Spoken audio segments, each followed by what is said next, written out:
kehadiran yang bahagia Profesor Dr. Muhammad Ridwanti bin Abdullah yang merupakan fellow utama di Institut Pendidikan Produk dan Ketamadunan Islam ataupun Inspire, Universiti Sultan Zainal Abidin, Terengganu. Assalamualaikum, Prof. Assalamualaikum warahmatullahi wabarakatuh. Ini dari Terengganu ke, Prof? Dari Terengganu. Jauh hari ini. Jauh hari ini. Untuk sama-sama kongsi dengan rakan pendengar sebenarnya.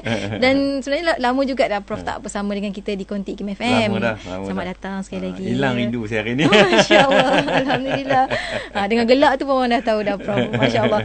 Cumanya Prof, untuk persidangan tu, sebelum ke persidangan lah, saya suka sebenarnya bila tadi awal masuk tadi Prof kata tentang tamadun, ketamadunan, dan Prof kata sebenarnya kalau nak ikut ketepatan dia adalah peradaban, adab itu ya, adab itu dan tamadun. Kenapa orang guna tamadun pun tak tahulah kan. Tapi mungkin di awalan ini kita nak tahu tentang peradaban Islam itu.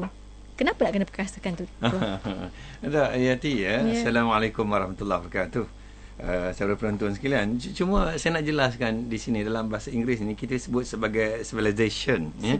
Dan kita selalu terjemahkan sebagai tamadun, ya. Apa tu? Tapi bagi saya istilah yang paling tepat ini, paling baiklah ini soal apa tu, saya sebut sebagai peradaban.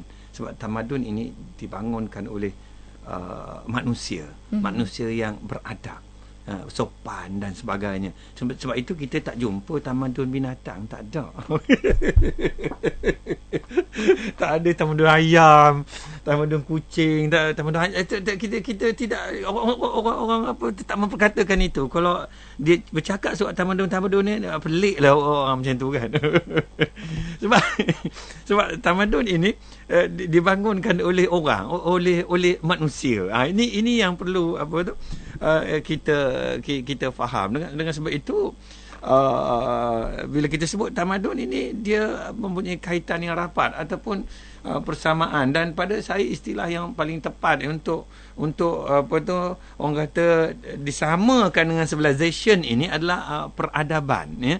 Kalau kita ambil perkataan civilization ni daripada root word dia civil lah, kan, apa tu. Jadi saya nak sebutkan apa tu di sini, ya. Islam telah meninggalkan tamadun yang betul besar kepada dunia. Ya, saya nak sebutkan. Kalau kita tengok dalam tamadun besar dunia ataupun peradaban dunia, dan saya sudah sebut, saya lebih suka menggunakan istilah peradaban, ya. Antaranya tamadun Cina, ya, tamadun India, kemudian tamadun Barat, ya, dan yang kita nak perkatakan ini soal tamadun Islam.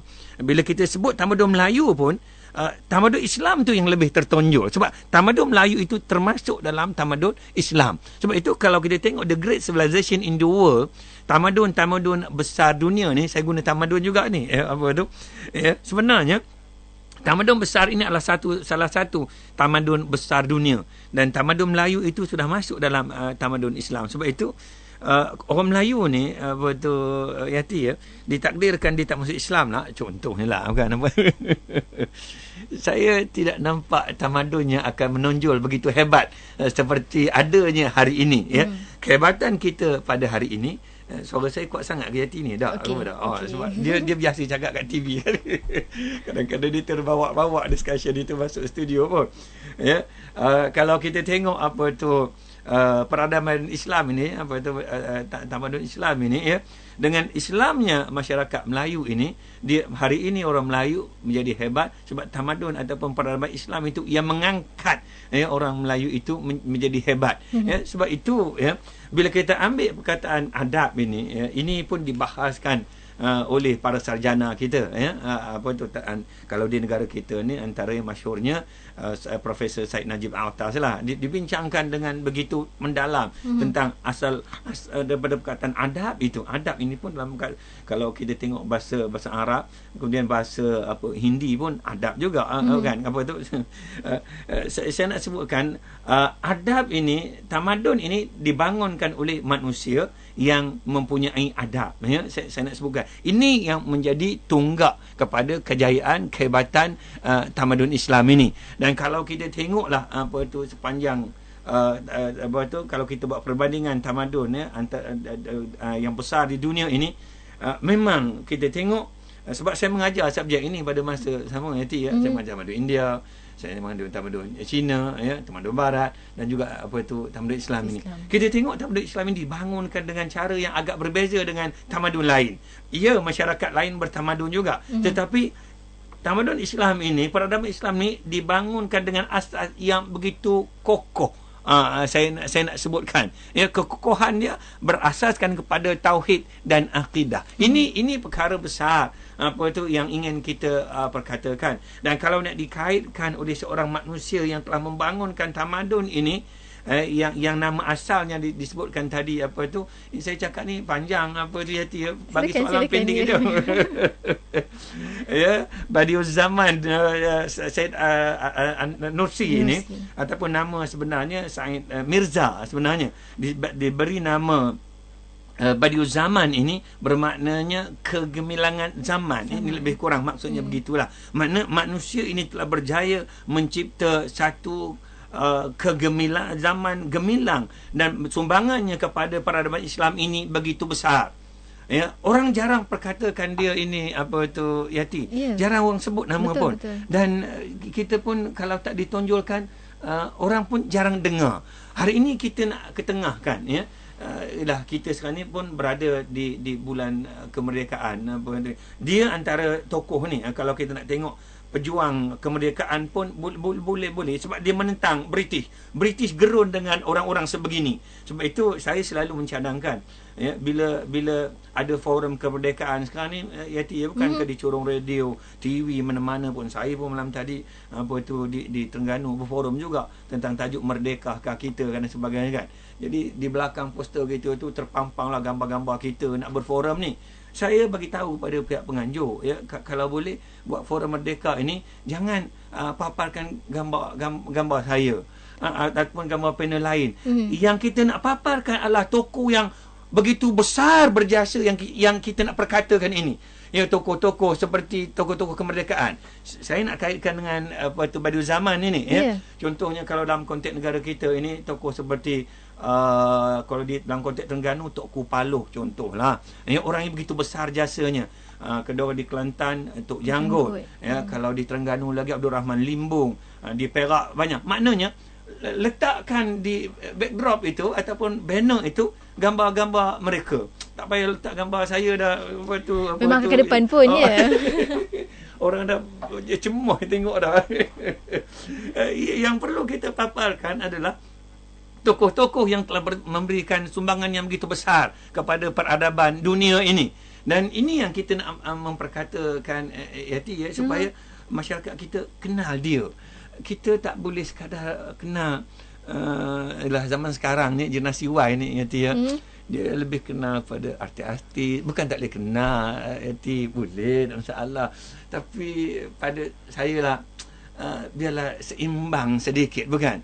Pada saya, kalau nak dibandingkan sumbangan kita hari ini dengan mereka yang begitu berjasa besar, tokoh-tokoh kemerdekaan, kemudian Said Mirza ini, dan atau disebut sebagai Badiuz Zaman ini, saya rasa nak kita tandingi sukar sikit, sebab sumbangan mereka ini tidak ada tolok bandingnya. Dan beliau ini dilahirkan pada zaman pertembungan antara Islam dengan Barat. Masya-Allah. Itu besar artinya, Yati, ya. Hari ini kita lahir muda, kita lahir zaman Islam dah comel dah. Terengganu. dia dah cantik dah. Tetapi Badiuz Zaman ini dia lahir ketika berlakunya pertembungan ini. Hari ini pun bertembung juga. Betul. Sebab itu kita bercakap pasal clash of civilization, pertembungan apa tu tamadun ini, ya. Dulu ini dia dilahir ketika berlaku pertembungan ini. Jadi apa peranan kita ketika itu? Ini perkara yang perlu kita fahami, Yati, ya, anak-anak muda kita fahami, generasi Y kita fahami, supaya kita kenal tokoh-tokoh sebegini. Tapi sebab kita ke udara kat radio, dia tak boleh tengok melalui udara lah. Masih boleh dengar, Prof. Masih boleh dengar, alhamdulillah. Dia boleh dengar, Yati, ya. Saya cakap panjang, Yati, ya. Tapi memang suka nak dengar. Sebab apa, Prof, kat sinilah titik tolak yang kita nak kena fikirkan katakan bila tentang tamadun, peradaban kita sendiri, kita kena kenal mana datangnya, mana asal usulnya dan apa kegunaannya untuk masa-masa akan datang insya-Allah. Cumanya nanti dia cakap tentang pemikiran Badi'uz Zaman Syed Nursi ni, kenapa memilih beliau untuk sebagai fokusnya Dato'? Baik. Yati saya rasa tokoh-tokoh lain ni saya rasa kita dah orang kata selalu dibincangkan ya. Pemikiran Badi'uz Zaman ini saya lihat jarang-jarang diperkatakan, walaupun sumbangan dia sangat besar kepada dunia Islam ini ya. Pada ketika inilah kalau kita tengok dia lahir pada zaman pertembungan antara Barat dengan Islam ini. Pada masa inilah negara Turki disekularkan. Ini ini seronok berbincang tentang beliau ini. Dan pada masa inilah beliau mengutarakan idea-idea yang kita fikir pada ketika itu. Sebab dia lahir pada tahun, kalau tidak silap saya ya, lahir dia pada ketika, nanti saya tengok, saya ada catatkan di sini, pada 1873. Maknanya banding yang sekarang ni sudah 142 tahun. Itu kalau betul congakan saya itu Yati ya. Pada zaman itu dia lahir ya, ketika itu dia membangunkan satu idea, memberikan satu pandangan yang begitu baik sampai dia pernah memberikan idea. Dia mengatakan bahawa dia kata orang-orang agama pada masa sama dia perlu mencari belajar ilmu-ilmu moden. Dan ini ilmu sains dan teknologi lah dan kemudian dia kata orang-orang yang profesional pula, orang yang teknikal macam kita ni lah macam nanti DJ bidang apa Yati? Komunikasi. Bidang komunikasi dia. Maknanya bidang-bidang yang bukan agama ini pada masa yang sama dia mesti memahami agama. Baru kita jadi saya tunjuk tangan. Pendengar tak nampak tapi saya nampak semangat itu. InsyaAllah. Baru kita jadi hebat Yati. Apabila orang agama pada masa yang sama dia boleh bercakap soal-soal teknikal, dia boleh cakap soal sains, teknologi dan sebagainya, dia boleh adunkan. Ini disebut sebagai integrated knowledge. Kita tak pisahkan antara ilmu-ilmu ini Yati. Sebab kita bimbang juga ya, bila kita nak memisahkan, bila ilmu agama ni, ini kerja-kerja ustaz, orang agama, ulama dan sebagainya. Ini Badi'uz Zaman ni nak sebutkan ketika usia muda lagi, nak ceritanya di bawah 10 tahun dia sudah hebat dah. Belasan tahun dia sudah bergerak ulama. Nak menceritakan keinginan dia ini, kemahuan dia. Dia sudah menghafal begitu banyak kitab ini dan sebagainya. Sedangkan latar belakang dia pun tidak nak dikaitkan dengan agama sepenuhnya pun tidak juga. Tetapi keinginan dia begitu tinggi sehingga pada peringkat usianya yang begitu muda, belasan tahun, sudah diiktiraf sebagai seorang ulama. Ini kehebatan dia. Sebab itu istilah kita yang kita gunakan pada hari ini, kita selalu bercakaplah memprofesionalkan ulama, mengulamakan profesional ke? Salah saya sebut dia tidak. Mengulamakan profesional, memprofesionalkan ulama. Begitulah. Maknanya istilah ini kalau kita nak pakai telah digunakan oleh Badi'uz Zaman ini pada 142 tahun dahulu. Dia mengatakan kepentingan ya untuk orang agama ni mengkaji, belajar ilmu-ilmu sains, teknologi dan sebagainya. Bagian pada yang sama, orang-orang yang profesional ini pula dapat mengkaji ilmu-ilmu agama. Ini merupakan perkara yang fundamental Yati ya. Sebab agama Islam ni agama yang syumul ya, agama yang sempurna. Kalau berlaku pemisahan ini seolah Islam ini tempang ya. Jadi pemikiran yang dibawa oleh Badi'uz Zaman ini yang kita ingin bincangkan, ini yang ingin kita ketengahkan supaya masyarakat faham bahawa sebagai umat Islam ini, kalau kita nak mencipta tamadun ini, jejak-jejak ini perlu diikuti. Ya, kita tidak boleh jadi sekular, memisahkan ilmu-ilmu ini seolah-olah sains dan teknologi ini tidak ada kaitan dengan agama. Agama ini tidak ada kaitan dengan sains, teknologi dan sebagainya. Kita nak war-warkan, kita nak beritahu bahawa semua ilmu ini ada dalam Islam dan dia perlu dipadukan. Baru kita tidak tersasar Yati. Kalau tidak, kita bimbang kita ini tersasar. Sebab kadang-kadang kita tengok di kalangan kita yang digelar so-called profesional ni Yati ya. kadang-kadang bercakap sembrono, bercakap ikut nafsu lah, lepas saja. Saya yakin sebagai DJ ni, ni puji DJ lah. Bila kita bercakap, kita tidak cakap sembrono, ya. Kita mesti kita dalam kepala kita, sebelum kita mengeluarkan kata-kata ini, mesti ada asas dan panduannya. Kalau tidak, ya, pendengar, penonton akan mempertikaikan, betul tak?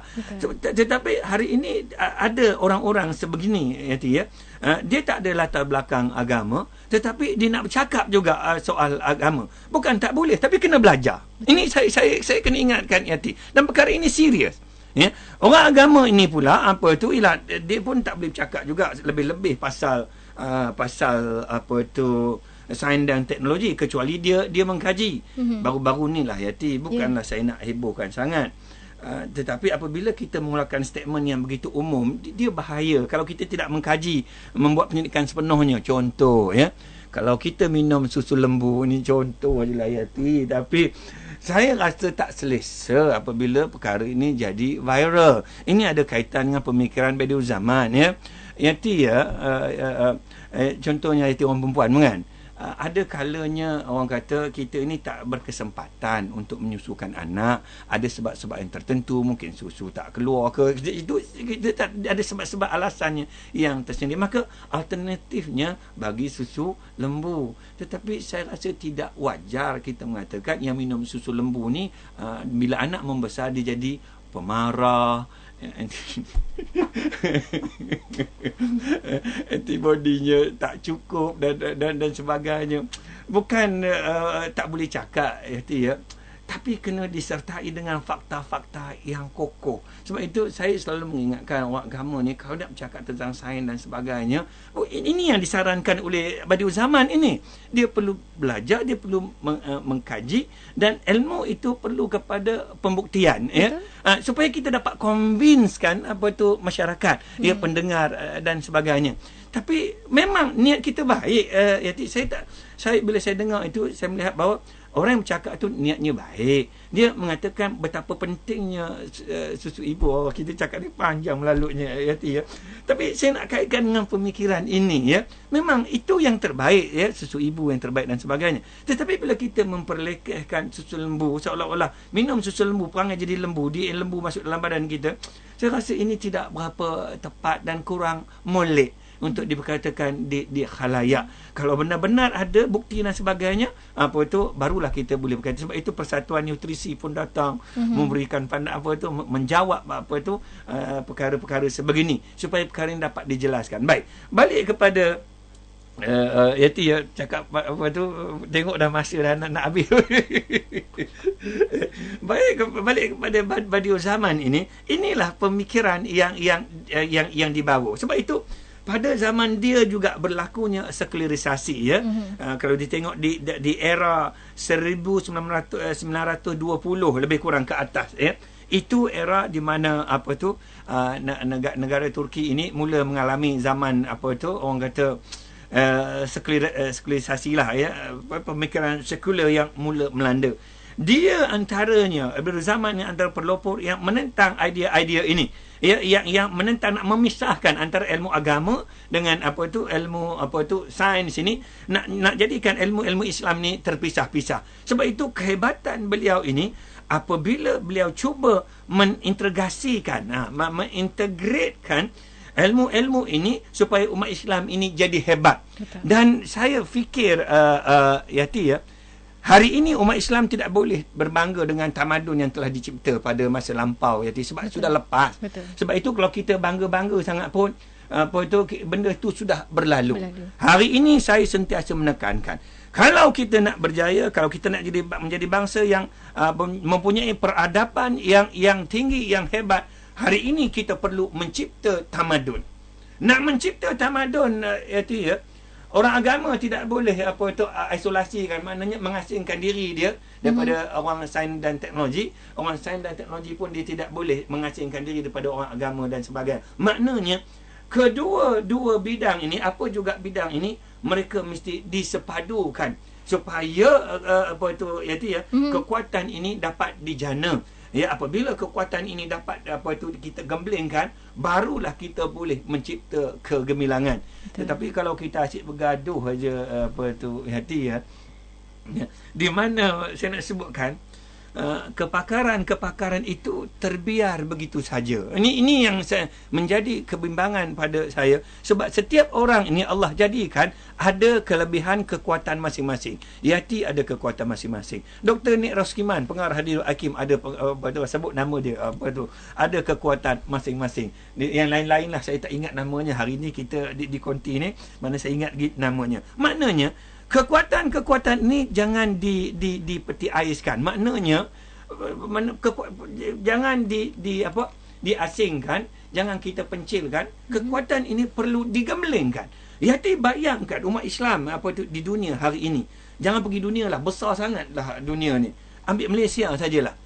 Kalau kita gemblengkan kekuatan umat Islam mengikut kepakaran masing-masing, ya, kita mengulamakan profesional, bagikan profesional ni input-input yang agama supaya dia boleh bawa diri, supaya ilmu-ilmu dia itu ada tidak tersasar, dan kemudian pula buat lagi pertukaran dengan orang agama ni, mereka juga menguasai ilmu sains, teknologi dan sebagainya. Yaitu saya melihat negara kita ni boleh sekelip mata boleh keluar menjadi sebuah negara hebat, dan kita telah berjaya mencipta tamadun. Yaitu saya nak sebutkan hari ini kita jangan terlalu bangga dengan tamadun yang telah berlalu, sebab dia sudah lepas. Yang hari ini kita kena mencipta tamadun. Itu yang perlu kita buat, itu yang perlu kita lakukan hari ini. Sebab orang nampak, dan bila kita dapat cipta tamadun itu, baru orang akan bangga dengan kita, baru orang akan suka dengan kita, orang nak ikut kita pun mudah. Hari ini payah sikit kita nak tarik orang masuk Islam ni, sebab kita cerita kisah-kisah lalu yang dia tak pernah nampak. Tak nampak pun dekat depan mata kan? Kita nak cerita hari ni apa realiti dia. Sebab itu hari ni kenapa orang terpegun dengan barat dan sebagainya. Sebab barat telah berjaya membuktikan dia ada produk yang boleh dihasilkan. Bukan sekadar cerita. Bukan saja cerita. Ya, betul. Jadi sebab itu saya tengok, ambil contoh Jepun je lah. Saya suka mengambil kata-kata Kanosuke Matsushita. Ini orang kata, dia ada sebut dalam sepatah dalam bahasa Inggeris, making people before making product. Ya. Membangun manusia sebelum membangunkan produk. Sebab itu produk-produk Jepun ni hebat, tahan lama dan boleh diguna pakai berpuluh-puluh tahun. Sebab dia bangunkan manusia itu. Kepakaran manusia itu dia bangunkan. Cuma sayangnya mereka tidak Islam. Itu je. Ditakdirkan orang barat ni Islam, dengan cara pemikiran barat hari ini, tenggelam kita hati ya. Dan sebab itu hari ini kita perlu cipta, kita perlu bangunkan, dan kita perlu tunjukkan. Dan sebenarnya tidak susah. Kalau kita kaji betul-betul pemikiran Badiul Zaman ini, di situlah ada resepinya. Bagaimana nak bangunkan. Saya cakap ada hutang-hutang gitu lah. Malulah hutang-hutang ni pun kalau orang bekerja, dia tengah antara letih dengan tidak kan. Kalau kita cakap slow-slow aja, kita kat studio pun jadi lena terus kan. Suka semangat tu Prof. Sebab itu kita cakap bagi semangat sikit, supaya yang betul-betul rasa-rasa nak layu tu, dia buka sikit mata ya. Dan sebab itu pada saya pemikiran Badiul Zaman ini perlu dikembangkan, perlu dibangunkan. Sebab itu UNIZA pada kali ini, bukan tiap-tiap tahun ya, kita kembangkan pemikiran, kita sebut sebagai Reflection of Badiul Zaman Said Nursi Thought ya, pemikiran. Kita nak bangunkan pemikiran Badiul Zaman ini dalam International Conference of Empowering Islamic Civilization in the 21st Century ini. Ini yang kita nak bangunkan, kita nak dedahkan kepada semualah kalau boleh. Kalau Radio Hakim nak datang pun sangat-sangat dia alu-alu. InsyaAllah dah seru-seru dah nama bos tadi. Pada 6 dan 7 September di Universiti Sultan Zainal Abidin. Kita perlu war-warkan tokoh yang tidak selalu dibincangkan, tetapi memberikan idea yang sangat-sangat great, sangat-sangat hebat. Yati. Kepada para pendengar ni, saya bukan minta apa, Yati. Kalau dengar di sini di Radio Hakim ini, minta kita sekarang ni handphone, smartphone di tangan kan, tekan je smartphone itu, type saja Badiul Zaman ini, bacalah sepintas lalu siapa beliau. Kenalinya. Kenali beliau. Oh, saya rasa kita akan terpegun dengan manusia ini ketika umur di bawah 10 tahun sudah hebat. Ketika umurnya 16 tahun begitu sudah menjadi diiktiraf sebagai seorang ulama dengan kehebatan ilmunya, Yati. Masya Allah, saja hebat. Berdengar tu saya nak dengar dan dengar lagi sebenarnya, Prof. Sebenarnya itulah katakan tentang peradaban ataupun kata kegemilangan tu dia dinamik, Prof. Dia bergerak, dia akan bergerak, dan yang lepas tu memang ditinggalkan macam Prof nyatakan tadi kan. Dan kita jangan dipeti sejukkan apa yang kita ada. Kita ada tokoh yang terbaik ni, sama-sama kita bincangkan insya-Allah. Dan di ujung ni Prof, kalau rakan-rakan pendengar kita nak turut serta ataupun boleh ke turut serta sebenarnya untuk persidangan ini? Dia nak datang sebab ini kita melibatkan pembentangan kertas kerja dan sebagainya. Mungkin untuk itu mungkin sudah terlambat lah. Tetapi kalau dia nak datang sebagai peserta, tak ada masalah. Tak ada masalah. Masih boleh lagi? Masih boleh, insya-Allah. Kita alu-alukan. Orang nak ilmu ini, kita amat alu-alukan tu, Yati. Cuma adakah dikenakan sedikit bayaran lah. Tengoklah dalam laman laman web ni apa tadi? ICIC. Type saja ICIC Uniza, akan keluarlah laman webnya. Di situ segala maklumatnya ada. Saya pun malam tadi pun saya nak tengok jugalah saya type ICIC Uniza, maka betul-betul memang keluar ICIC Uniza. Ada nampak tu. Saya rasa ada tu kan. Di situ segala maklumatnya ada.